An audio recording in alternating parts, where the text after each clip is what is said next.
We went on vacation this year to California to see the outdoors and mainly to see the large trees. We went to Yosemite National Park and we certainly enjoyed the entire park, but I'm going to give a review of the Sequoia trees at Yosemite National Park. In the lower part of the park, you have the Grizzley Giant, you have the tunnel trees, and they're bigger around but not quite as tall as some of the coastal redwoods that I'll talk about in a minute. The first grove of trees is maybe 20 minutes to a half an hour walk from the parking area once you get off the shuttle. And we went around and saw the Grizzley Giant, the tunnel tree, but then there's a path that takes you up to a second grove of trees. And it was probably an hour because we rested at several points along the way to get to the second grove of trees. And quite frankly, we were so tired out by the time we got there that we took a look at the trees that were immediately in view at the second grove, and then we turned around and walked back down. We then went north of San Francisco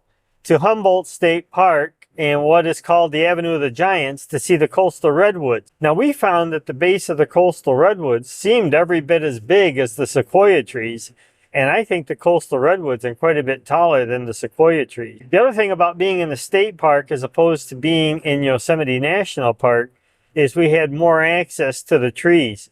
We could just pull our car over to the side of the road and walk straight into the forest and what I call interact with the trees. Walk right up to them, measure yourself against the trees, find a path, make a path, walk inside a tree that was hollowed out. There are several groves of trees with trails, and we went to several of the marked trails, but we also just explored on our own as we were free to do so inside the state park. So overall, as far as from the tree perspective, I would say I enjoyed the Avenue of the Giants and Humboldt State Park and seeing the coastal redwoods more than the sequoias at Yosemite.